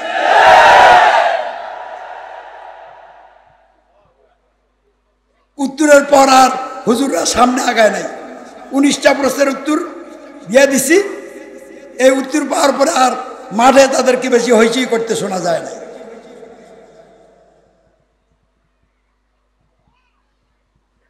তবে আমি এতটুকু উদাহরণ মনে আছি, কেউ যদি বলেন সাহস কইরা যে আপনি না, আমি সারা পৃথিবীর সকল মানুষের আমির, আমি আপনাকে মেনে নিলাম। সমস্যা কোথায়? কারণ একজনকে আমির মানতে হবে, যাকে তাকে তো মানা যাবে না। ইসলামের দৃষ্টিতে আমির হলে তো তাকে মানতে হবে। আমি না হইলে আপনি হন, কিন্তু হওয়ার সাহস যোগ্যতা নাই। কারণ বাড়ি গাড়ির মোহে, টাকা পয়সার মোহে আর জাহিলাতের ভয়ে তারা ভীত সন্ত্রস্ত। এরা হবে কি করে আমির? আলহামদুলিল্লাহ, আমার টাকা পয়সার কোনো লোভ নাই, সহায় সম্পত্তির দিকে আমার কোনো নজর যায় না, ওইদিকে আমার কোনো আকর্ষণ নাই। তারপরে জাহিলাতের কোনো ভয়ও আমি করি না। তোপের মুখে গেছি 2008 সালে। লেফটেন্যান্ট কর্নেল মোয়াজ্জেম হোসেন সাহেব আমাকে ঢাকা ক্যান্টনমেন্টে ডেকে নিয়েছিলেন। ওখানে নিয়ে আমাকে প্রথমে তিনি বলেছিলেন যে আপনি দেশের ভিতরে একটা আলোড়ন সৃষ্টি করেছেন, আপনি কি করতে চাচ্ছেন আজকে আমাকে বুঝান। যদি আপনি বুঝাইতে ব্যর্থ হন তাহলে আপনি তো এখান থেকে যেতে পারবেনই না, আপনার কোনো লোক মাঠে থাকবে না, সব ধরে নিয়ে আসবে। এই সুযোগে আমি দাওয়াতটা দিয়ে দিলাম। দাওয়াত দেওয়ার পরে উনি কথা শুনে বললেন, আপনার কথা দিয়ে বোঝা গেল আপনি দেশের প্রেসিডেন্ট মানেন না। মেধা আছে তো, বুঝে ফেলছে। এই কাজটা না করলে হয় না। আমি বলছি এই কাজটা করার জন্য আল্লাহ পাঠাইছে, এই কাজটা আমি করবো না, আপনি করবেন না, করবে কে? আমি বাদ দিলে আপনাদের করা উচিত, আপনি করেন, আমি আপনার সাথে থাকবো। আর জবাব দেয় নাই, চুপচাপ হয়ে গেছে। দুইজন মেজরকে দায়িত্ব দিছে যে ওনারা কিভাবে কি করতে চায় ইন ডিটেল জেনে রাখুন। 4 ঘন্টা আমাদেরকে তাদের পুরো তত্ত্বাবধানে বিভিন্নবারে জিজ্ঞাসাবাদ করা হয়েছে। আমরা প্রতিটি কথার উত্তর দিয়েছি, তারা আমাদের কথায় স্যাটিসফাইড হয়েছে এবং তারা সমর্থন করেছে যে আপনার কথা রাইট, আপনি সঠিক পথে আছেন, আপনি যান, কাজ করেন। তাহলে এগুলি ছিল আল্লাহর সাহায্য।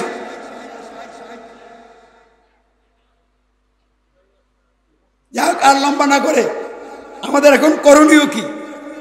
তাহলে এখন করণীয় হুসাইনের দোহাই দিয়ে শেখ হাসিনার সরকারের বিরুদ্ধে সশস্ত্র লড়াই করলাম, এটা বৈধ হবে না। কোরআনে কিতালের কথা আছে, ইউকাতিলুনা ফি সাবিলিল্লাহ, আল্লাহর পথে সশস্ত্র লড়াই করো। এই কথা বলে গণতান্ত্রিকদের বিরুদ্ধে, গণতান্ত্রিক সরকারের বিরুদ্ধে অস্ত্র ধরে লড়াই করলাম, এটা বৈধ হবে না। তাহলে বৈধ একটাই হবে, এই পরিস্থিতিতে আল্লাহ নবী রাসূলগণ যেটা করেছেন এটাই করতে হবে। যেহেতু পৃথিবীর কোথাও ইসলামী রাষ্ট্র নাই, প্রতিটি রাষ্ট্র জাহেলি রাষ্ট্র, এমন অবস্থায় আপনাকে নীতিগতভাবে, শান্তিপূর্ণভাবে জাহিলিয়াতের বিরুদ্ধে বিদ্রোহ করতে হবে। এটা খুব গুরুত্বপূর্ণ কথা, খুব মনোযোগ দিয়ে শুনতে হবে। নীতিগতভাবে, শান্তিপূর্ণভাবে বিদ্রোহ করতে হবে। একটা সমাজ রাষ্ট্র গঠন এবং পরিচালনা করতে হলে কি লাগবে? সংবিধান লাগবে। সমাজ রাষ্ট্র গঠন এবং পরিচালনা করার জন্য সংবিধান প্রয়োজন আছে কিনা? সংবিধান কাকে বলে? মৌলিক নীতিমালার নাম সংবিধান। কোনো দল অথবা সমাজ অথবা রাষ্ট্র অথবা যে কোনো প্রতিষ্ঠান গঠন এবং পরিচালনা করার জন্য প্রয়োজনীয় মৌলিক নীতিমালার নাম হলো কি? সংবিধান। তাহলে রাষ্ট্র গঠন এবং পরিচালনা করার জন্য প্রয়োজনীয় মৌলিক নীতিমালা হইল রাষ্ট্রের সংবিধান। সংবিধান ছাড়া কোনো রাষ্ট্র হতে পারে না। তাহলে লোকেরা যদি ভিন্ন ভিন্ন সংবিধান মানে তাহলে তাদের রাষ্ট্র হবে? এর জন্য একই রাষ্ট্রের লোকজন তারা সকলে একই সংবিধান মেনে নিতে হবে। আর যেই সংবিধান মানবে তাদের আবার এই সংবিধানের আনুগত্য স্বীকার করতে হবে। সংবিধানের আনুগত্য স্বীকার অর্থ হলো এই সংবিধানের সকল আইন পালন করিব। মানে সংবিধানের আইনগুলি পালনের অঙ্গীকারকে বলা হয় সংবিধানের আনুগত্য শেখা। আবারও বলছি, সংবিধানের আইন আছে অনেকগুলা। আপনি যদি ওয়াদা করেন আমি সংবিধানের সকল আইন পালন করিব, তাহলে আপনি সংবিধানের আনুগত্য স্বীকার করছেন। বাস্তবে সব আইন পালন না করলেও আপনি এই সংবিধানের অধীনে আছেন। তাহলে রাষ্ট্র গঠন করতে হলে যারা রাষ্ট্র গঠন করবে তাদের সকলকে একই সংবিধান মেনে নিতে হবে এবং ওই সংবিধানের আনুগত্য সকলকে স্বীকার করতে হবে এবং ওই সংবিধান যারা নেতা বা সরকার বলবে ওই নেতা বা সরকারের আনুগত্য সকলকে স্বীকার করতে হবে। তাহলে তাদের একটা রাষ্ট্র হবে, তাদের একটা সমাজ হবে। আবু জাহেলের নেতৃত্বে তাদের চলে আসা বাপদাদার সংবিধান দিয়া যে সমাজটা গঠিত হয়েছিল, আল্লাহ রসুল এই সমাজ এবং রাষ্ট্রের বিরুদ্ধে নীতিগতভাবে টোটাল বিদ্রোহ করছিল। তাহলে টোটাল বিদ্রোহটা কেমনে করে? এই সংবিধান হয় না। অতএব আমি এটাকে সংবিধান হিসেবে স্বীকারও করি না, মানিও না। আমি এই সংবিধানের কোন আইন বিধান পালন করি না, করব না। তাহলে আনুগত্য অস্বীকার করলেন। তারপরে এই সংবিধান যে নেতা হবে সে নেতাই না, আমি তার আনুগত্য স্বীকার করি না। তাহলে তাকে নেতাই অস্বীকার করলেন, তার আনুগত্য অস্বীকার করলেন। তাহলে আপনি যে সমাজ যা রাষ্ট্রটা এই তিনটা বিষয় দ্বারা গঠিত এবং পরিচালিত, এই তিনটাই যখন আপনি অস্বীকার অমান্য করলেন, তাহলে আপনি ওই সমাজ থেকে আলাদা হয়ে গেলেন। ওই সমাজের দৃষ্টিতে আপনি সমাজদ্রোহী, রাষ্ট্রদ্রোহী, ওদের বানানো রাষ্ট্রের সকল নবী রাসূলগণ জাহিলি রাষ্ট্রের বিদ্রোহী ছিলেন। এভাবে যখন একটা নীতিগত বিদ্রোহ করলেন একজন নেতা, এই নেতা সকলকে বিদ্রোহের ডাক দিবেন। তো তার বিদ্রোহের ডাকে যারা তার সাথে সাড়া দিয়ে যোগ দিবে, এটা বিদ্রোহী সমাজ, প্রতিষ্ঠিত সমাজের বিরুদ্ধে বিদ্রোহী সমাজ। এই বিদ্রোহের ধারাবাহিকতায় আপনি যখন গালি শুনবেন, মার খাবেন, জাল জুলুম ভোগ করবেন আর আল্লাহর জন্য ত্যাগ কুরবানি করবেন, তখন আল্লাহ রাব্বুল আলামিন আপনার পক্ষ নিয়ে আপনাকে উপরে উঠাইবেন। আর যারা বাধা দেয় তাদেরকে আস্তে আস্তে ধ্বংসের দ্বার প্রান্তে নিয়ে নিচ্ছিন্ন করে দিয়ে বিজয় দিয়ে দিবেন। এটা হলো ইসলামের সঠিক পথ। আলহামদুলিল্লাহ আমরা এই পথে চলছি। অতএব আমরা আজকের এই মজলিসের উপস্থিত আর যারা অনুপস্থিত সকলের দৃষ্টি আকর্ষণ করে বলবো, বিশ্বের যে বর্তমান নাজুক পরিস্থিতি আর ব্যাখ্যা করছি না।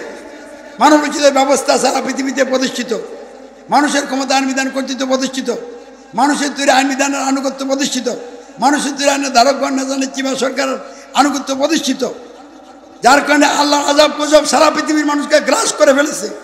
রাষ্ট্রীয় সন্ত্রাস চলছে, দলীয় সন্ত্রাস চলছে, হানাহানি চলছে। ঠিক এই অবস্থায় আপনি যদি আল্লাহকে খুশি করতে চান, মনে শান্তি নিয়ে থাকতে চান আর জাহান্নাম থেকে রক্ষা পেয়ে জান্নাতে যেতে চান আর মানুষের জীবনে ইসলাম প্রতিষ্ঠার মাধ্যমে সুশাসন এবং ন্যায় বিচার প্রতিষ্ঠা করতে চান, এক নম্বরে আপনাকে বলতে হবে সার্বভৌমত্ব আইন বিধান কর্তৃত্ব মানুষের নয়, সার্বভৌমত্ব আইন বিধান কর্তৃত্ব একমাত্র আল্লাহর। অতএব আমি কোনো মানুষের সার্বভৌমত্ব আইন বিধান কর্তৃত্ব মানি না, মানবই না। সার্বভৌমত্ব আইন বিধান নিরঙ্কুশ কর্তৃত্ব মানি শুধু একমাত্র আল্লাহর। রব্বুন আল্লাহ, আল্লাহু আকবার। 2 নম্বরে মানুষের তৈরি রচিত কোনো সংবিধানের আমি আনুগত্য স্বীকার করি না। আমি দাসত্ব আনুগত্য ঘোষণা করবো একমাত্র আল্লাহর। আশহাদু আল্লাহ ইলাহা ইল্লাল্লাহ। মানুষের তৈরি আইনের ধারক বা নেতা নেত্রী বা সরকার আনুগত্য নয়, শর্তিন আনুগত্য অনুকরণ একমাত্র হযরত মুহাম্মদ সাল্লাল্লাহু আলাইহি ওয়াসাল্লামের। অতএব মানুষের তৈরি আইনের ধারক বা কোনো নেতা নেত্রী বা সরকারের আনুগত্য অনুকরণ আমি করি না, করবো না। শর্তিন আনুগত্য অনুকরণ করবো একমাত্র হযরত মুহাম্মদ সাল্লাল্লাহু আলাইহি ওয়াসাল্লামের। আশহাদু আন্না মুহাম্মাদার রাসূলুল্লাহ। এবং এই ঘোষণা দিয়ে যে আমির, এই সাক্ষাৎকার দিয়ে যে আমির এই দাওয়াত লোকদেরকে দিবে, ওই আমিরের নেতৃত্বের আনুগত্যে কোরআন সুন্নাহ ভিত্তিক জীবন করার জন্য বায়াত গ্রহণ করতে হবে। অতবার সালাত করতে হবে এবং লোকদেরকে জাহিলাত ত্যাগ করে ইসলাম গ্রহণ করার জন্য দাওয়াত দিতে হবে নিজের সময় এবং অর্থ কুরবানি করে। আর এটাই হলো আমলে সালে। যেই আমলটা করতে গেলে জাহিলাত থেকে বাধা আসে ওইটা আমলে সালে। আর যেই আমলটা করলে জাহিলাত নোটিশ নেয় না, বাধা দেয় না, এটা মূলত আমলে সালে না, এটা সংযোগ আমল। আমলে সালের সাথে কি হয়? সংযোগ হয়, যোগ হয়। তো নামাজ, রোজা, জিকির, আজকাল আপনারা যা কিছু করছেন এগুলি একটা মূলত আমলে সালে না। আমলে সালে আমি করছি, ইসলামী সমাজের লোকেরা করছে এবং দেশবাসী বিশ্ববাসী সকলকে জাহিলাত ত্যাগ করে ইসলাম গ্রহণ করে ইসলামী সমাজে সামিল হয়ে আমলে সালে করার জন্য আমরা লোকদেরকে উদ্বুদ্ধ করছি, দাওয়াত দিচ্ছি। আল্লাহ কবুল করে বলে না আমিন। কারো কোনো প্রশ্ন আছে কিনা? বিশেষ প্রশ্ন থাকলে মোবাইলে পরে করে জেনে নেবেন। আজকে আর সময় নাই, অনেক লোক দূর দূরান্তে এসেছেন, যাইতে হবে। আবার দেশের পরিস্থিতিও ভালো না। ভালো না মানে কি? যেই পরিমাণ পরিস্থিতি খারাপ দেখছেন, এটা তো ইসলামী সমাজের কাজের বদলতে আল্লাহ একটু রহমত দিয়ে রাখছে। ইসলামী সমাজ যদি এই কাজ না করে তাহলে তো দেশটা রসাতলে যাবে। আল্লাহ রাব্বুল আলামিন ইসলামী সমাজকে রাজপথে নামিয়ে জাহিলাতের পতন ঘটাবেন ইনশাআল্লাহ। এই জন্য এই হানাহানি দেশে বন্ধ করতে হবে। এই বন্ধ করতে হলে ইসলাম প্রতিষ্ঠা করতে হবে। আর ইসলাম প্রতিষ্ঠা করতে হলে ইসলাম প্রতিষ্ঠার কাজে সামিল হতে হবে। ইসলাম প্রতিষ্ঠার কাজ ইসলামী সমাজ করছে। পৃথিবীতে ইসলামী সমাজ ছাড়া আর কেউ ইসলাম প্রতিষ্ঠার কাজ করছে না। তাহলে ইসলামী সমাজে সকলকে সামিল হতে হবে। বঙ্গবন্ধু কন্যা শেখ হাসিনাকেও ইসলামী সমাজে সামিল হতে হবে। প্রতিবেশী রাষ্ট্র ইন্ডিয়া, তাদেরকেও ইসলামী সমাজের সাথে একদিন একদিন সামিল হতে হবে এবং আল্লাহ সেদিকে নিয়ে যাবেন। তা আমি বলছি না, আল্লাহ পবিত্র কোরআনে যেসব কথাগুলি বলছেন এসব কথাগুলি এটা প্রমাণ করে। মুসা কালিমুল্লাহকে আল্লাহ তো মানে নামাইছিলেন নাকি তিনি নিজে নিজে নামছিলেন? তাহলে আজকে ইসলামী সমাজ নবী রাসূলদের বক্তব্য নিয়ে মাঠে কাজ করে যাচ্ছে। আল্লাহ যদি এই দলকে এই কাজের জন্য বাছাই না করতেন তাহলে এই দল এই কাজ করতে পারত? তাহলে আল্লাহর বাছাই করা মুজাহিদ আমরা। তাহলে আমাদের বিরুদ্ধে কেউ যাবেন, আল্লাহ ছেড়ে দিবেন তা হবে না, সুযোগ দিবেন, কিন্তু ফাইনালি এমনভাবে ধরবেন আর কিছুই করতে পারবেন না। তা আল্লাহ রসুল ডাইরেক্ট বলে দিচ্ছেন যে ইসলাম নবুয়ত রহমত, খিলাফত আলা মিনহাজিন নবুয়া, তারপরে মুলকান আদান, মুলকা আদুদ দুষ্ট রাজতন্ত্র, তারপরে মুলকান জাবরিয়াতান, মুলকে জাবরিয়া এই গণতন্ত্র, সমাজতন্ত্র, স্বৈরতন্ত্র ইত্যাদি একতন্ত্র, এগুলি হলো মুলকে জাবরিয়া। এরপরে কি হবে? খিলাফত আলা মিনহাজিন নবুয়া, পুনরায় নবীর তরিকায় খিলাফত কায়েম হবে। ওখানে খিলাফত আলা মিনহাজিন নবুয়ার অর্থ হলো নবীর তরিকায় খিলাফত চলবে। আর জুলুমতন্ত্রের পরে খিলাফত চলবে না, খিলাফত কায়েম হবে নবীর তরিকায়, দাওয়াতের মাধ্যমে। তাহলে ইসলামী সমাজ দাওয়াতের মাধ্যমে তো কাজ করছে। তাহলে ইসলামী সমাজের কাজটা নবীর তরিকার সাথে মিলে যাওয়ার কারণে নবীর ভবিষ্যৎবাণী বলছে ইসলামী সমাজের নেতৃত্বে ইসলাম আল্লাহর ইচ্ছায় কায়েম হবে। আল্লাহ কবুল করে বলেন আমিন। এইবার দোয়া মোনাজাত হবে। অনেকে দোয়া চেয়েছেন এবং দেশের পরিস্থিতিও খারাপ। মানুষ এখন ঘন ঘন অ্যাক্সিডেন্ট করে, সব মানুষের সর্বমুক্তের কারণে। তাহলে দোয়া মোনাজাত আমরা ব্যক্তিগতভাবে প্রত্যেকেই যার যার অবস্থান থেকে নিজের জন্য করবো, অন্যের জন্য করব, সকলের জন্য করব। আর আজকে আমরা করব, এতগুলি লোক আমরা একসাথে হইলাম, মহান রবের কাছে আমরা একটু আমাদের সমস্যাগুলির কথা বললাম, সমাধান চাইলাম, এতে তো দোষের কোনো বিষয় না। তাই সূরা ফাতিহা সকলে পড়েন।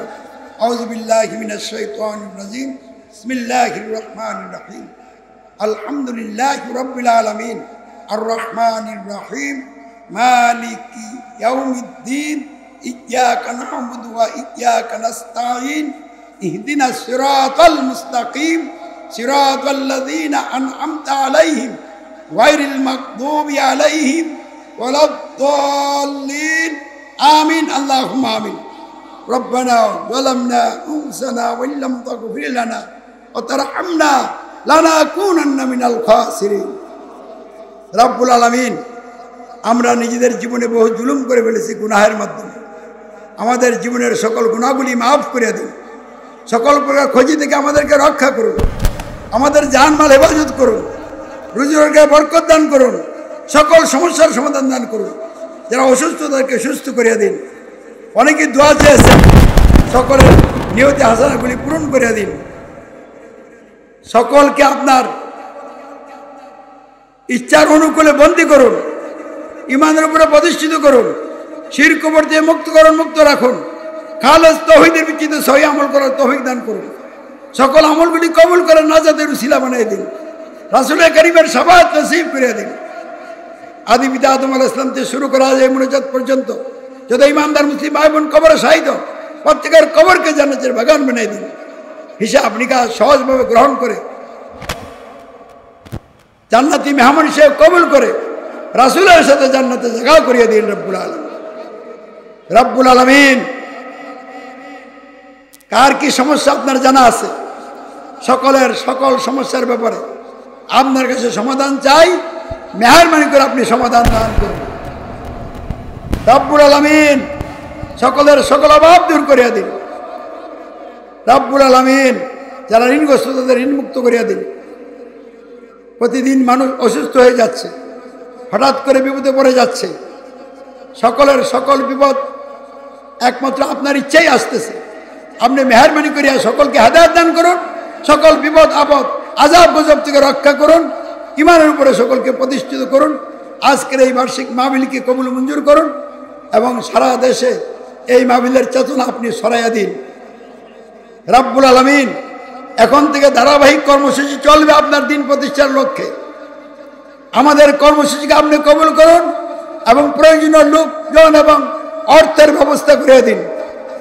আমরা আগস্ট এবং সেপ্টেম্বর মাসে সারা বাংলাদেশের 12টি বিভাগীয় অঞ্চলে 12টি টিম গঠন করে গণসংযোগ, দাওয়াতি কাজ এবং লিফলেট বিতরণের কর্মসূচি ইতিমধ্যে ঘোষণা করব ইনশাআল্লাহ।